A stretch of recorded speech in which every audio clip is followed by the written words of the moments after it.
Buongiorno, comunità preoccupata. Ringrazio chiunque abbia visto e condiviso il plagio di Platone e soprattutto chi ha lasciato un commento costruttivo. Noto con piacere che su questo canale si scrivono commenti strutturati e non insulti gratuiti. Cittadino preoccupato vuole solo tramandare la verità. Detto questo, parliamo di plagio. Let's start some fights.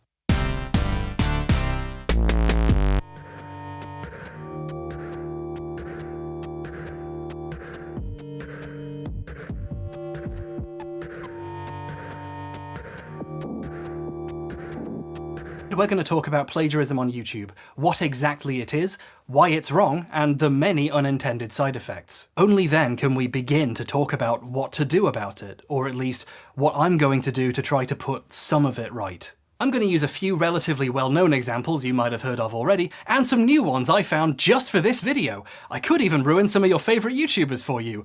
Apologies in advance. But was this the first time Philip had done this? Catching someone doing plagiarism is difficult. Someone has to notice the theft, which means having also seen the copied work. And if it's anything obscure, that's quite unlikely. If you catch someone plagiarizing once, chances are they rolled those dice a few times before and hadn't been unlucky yet. While these discoveries were being made, Philip made the decision to record and post an infamous, quickly deleted video onto his channel entitled My Response. Not an apology, a response. Philip denied everything, took no responsibility, and told numerous lies in this video. At the time, this was criticised heavily by everyone for obvious reasons, but looking back on it while trying to understand this kind of behaviour, it's actually really useful. This is worth looking at in a discussion of plagiarism because by being so poorly thought out, it's actually a valuable insight into how people react when they're caught, and the different ways they try to cover their ass. When someone more competent than Philip uses these techniques in a subtler way, we can recognize them for what they are. Thanks, Philip. He claims there was a complicated process to making the review with lots of circumstances. The point is to make you wonder what really happened, so you forget what happened. Even if whatever happened, it was an honest mistake of some kind. But the problem is honest mistakes are easy to explain. Dishonest mistakes leave proof behind. Philip didn't unintentionally write a very similar review because he watched another one. He copied their words exactly and changed some of them to try to hide it. Hearing Philip try to pretend this isn't what he did means we're not just dealing with a plagiarist, we're dealing with a liar who has more to hide. Philip is using the reporting on him as a bid to gain sympathy. Yeah, I did something bad, but really, the bad guys are the people trying to see what else I did. Not me, the guy who did all of it. Why do people plagiarize? Philip is a great help in finding answers to these questions, because 8 months after all of this died down, he released a second apology. Well, arguably his first, since he didn't really apologize in the first one, but still.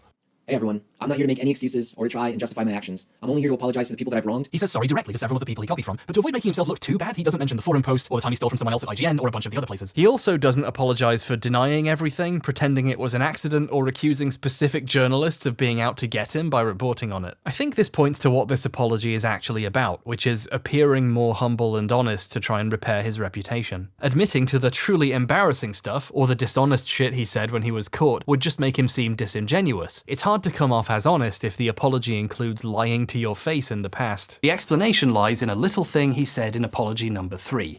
I consider it the most meaningful thing Philip has ever said.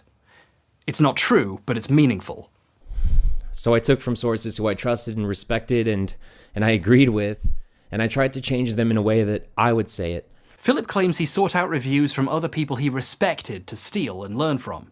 But, to be blunt, who the fuck is Boomstick Gaming? When this happened, Boomstick's channel had just over 10,000 subscribers. Barely anyone had any idea he existed. And look at the other places he copied from. Mostly random websites, niche gaming outlets, fucking forum posts. If you consider something so obscure you can get away with stealing it, you do not respect it. Philip copied these people because he thought what they were doing was beneath respect. If you respect someone, or want their respect, you generally don't risk a fight with them by jacking their shit. But if you don't like someone, stealing is almost like getting one over on them, isn't it? Plagiarism is an insult, and don't people love to insult their enemies? There's this indignation to it. I'm better than you. How dare you tell me not to steal? What's emerging here is a social element to theft. Plagiarists seem to have this belief they are better than their targets, more important, more deserving of credit, better politics, a better class of person. Your ideas are wasted on you. They'd be much better served in my videos.